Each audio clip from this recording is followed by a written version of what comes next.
Paris, Chicago Public Schools CEO Janice Jackson will not be renewing her contract at the end of June. This comes as the district aims to bring students back into the classroom full-time in the fall, and as two other top officials are set to leave at the end of the school year.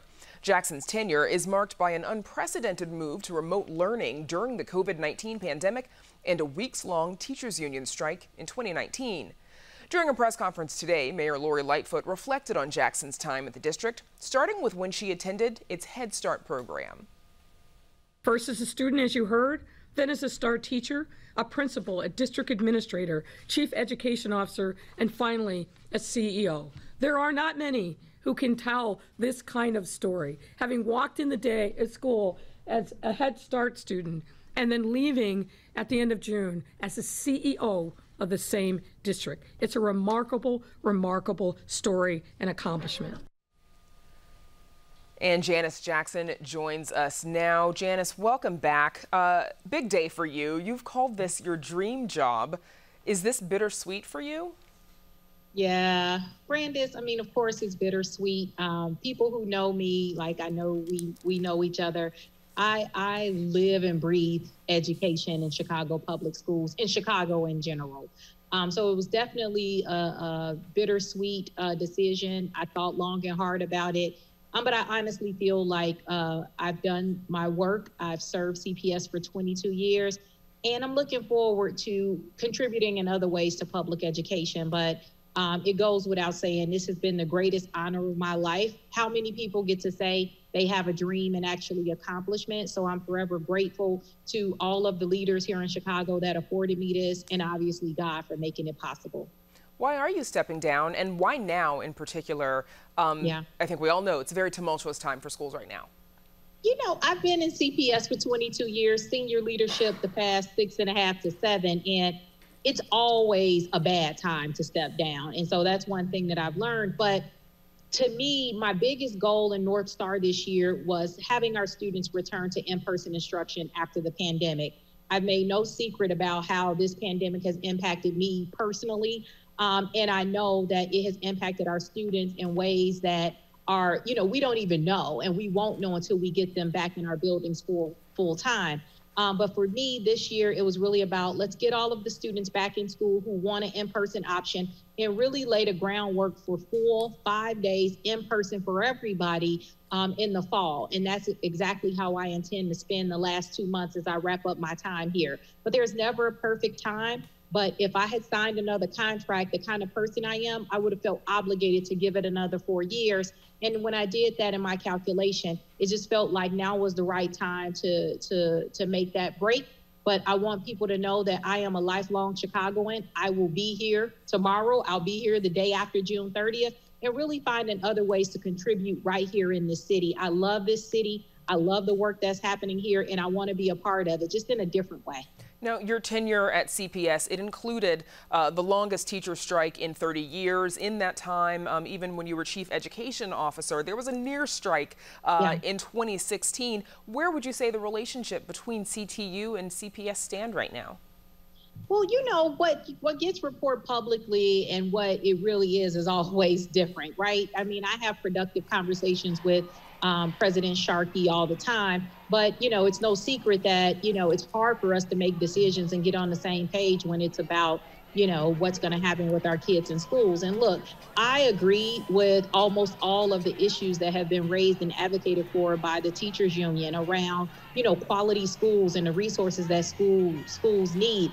I've been very disappointed in some of the tactics and the ways in which politics have kind of taken over that discussion. I think most educators feel that way. And so my wish moving forward is that when a new CEO is selected, it's going to be through a very collaborative process that the mayor's office is leading in support with our Board of Education. I really hope that they give the next person an opportunity to lead and to understand that we can make change, we can advocate and get all the things that our schools deserve without, you know, making a toxic environment, because our kids are watching and we have an obligation to show them that we can do this right and do it well and do it in a professional manner.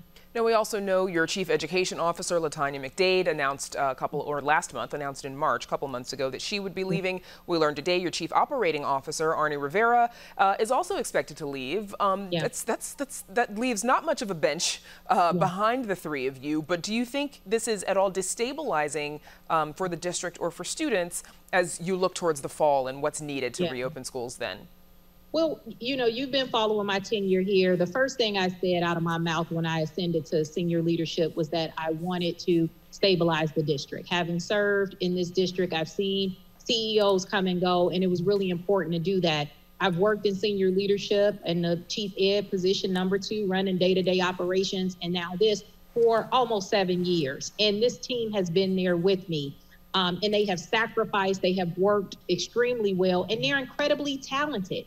And I feel like the next CEO has a right to select his or her team, just as I was able to select people who were highly competent, but more importantly, people that I trust. But with that said, it is my obligation to make sure that this transition goes well. And what I'm committed to is working with the board, working with the mayor's office to make sure this is as seamless as possible, because our district needs that kind of stability in order to, you know, really get back on track after a year of kids being out of school. And so I don't have a ticket to anywhere or a place that I need to go quickly. I'm committed to making sure that this transition works well.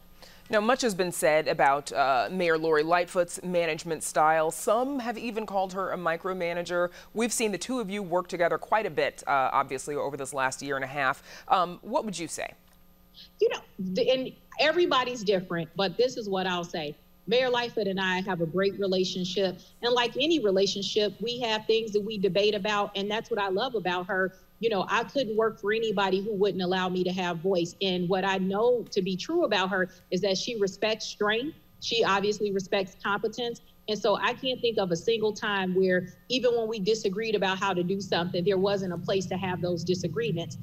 As a manager, I would say she's been very supportive of me. I know she trusts my leadership and she trusts the decisions that I was making. But I think people don't oftentimes see the other side of that. She has been a leader that has taken interest in how I'm doing as a person. I mean, there are times when I call her and she can tell that something's going on and she's like, how are you? You know, and so I have appreciated that about her. I know people will make a lot out of this, but if those of you who know me, you know that I'm a straight shooter. If there was a problem, I would say that there isn't. I have supported her. I will continue to support her. I think she's doing an amazing job under extraordinary circumstances, and she deserves all of our support as she continues to lead this city out of this pandemic. Janice, your last two predecessors left under ethical clouds. Former CEO Forrest Claypool left after an Inspector General investigation. The CEO before him, Barbara Byrd Bennett, went to federal prison. How much of your job these last 3.5 years has been involved with cleaning up the district? Well, I don't know if that's the right term, but I think leading with integrity has always been something that's critically important to me. And so it broke my heart to hear people talk about CPS, and there's still some vestiges of that.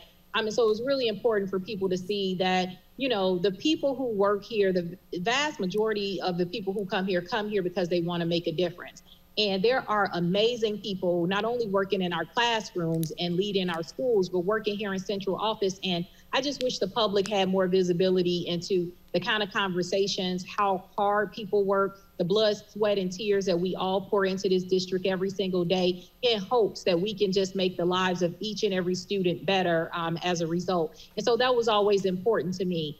My personal integrity is extremely important to me. And so that has definitely guided me. It is a tightrope. You have to watch what you say, watch what you do. It's always, you know, something that you have to worry about.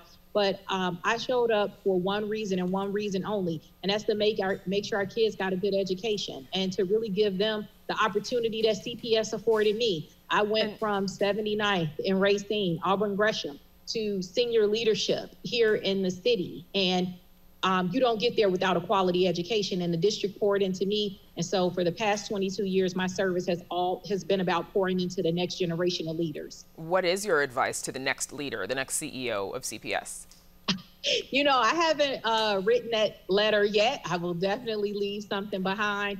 My advice is the same to all educators, that you have to put children first. And I know that sounds cliche, but it truly is difficult to do for some people in these roles. But I think when you do that, people see that authenticity, and even when they disagree with you, they at least give you the benefit of the doubt, and the door is always open. I'm proud to say that every relationship that I've had to engage in or manage as a result of this role, the door is still open. And that's because people know my heart, they know what I'm about, and they know that I will always do whatever is within my power to make things better for our kids. And so I hope that the next person comes in with that perspective and that philosophy, and to be quite honest, that humility. I learned so much from talking directly to the people who I'm serving, and my wish is that the next CEO has a similar perspective on servant leadership. And that is where we'll have to leave it, unless you're running for elected school board candidate in the future. You know, I said that joking earlier. Oh, good. Just to clarify, you were joking. Kinda. Kinda. Stay tuned. Stay tuned. All right, Janice Jackson, best of luck on your next steps. Thanks for joining us. All right. Thank you, and have a good one.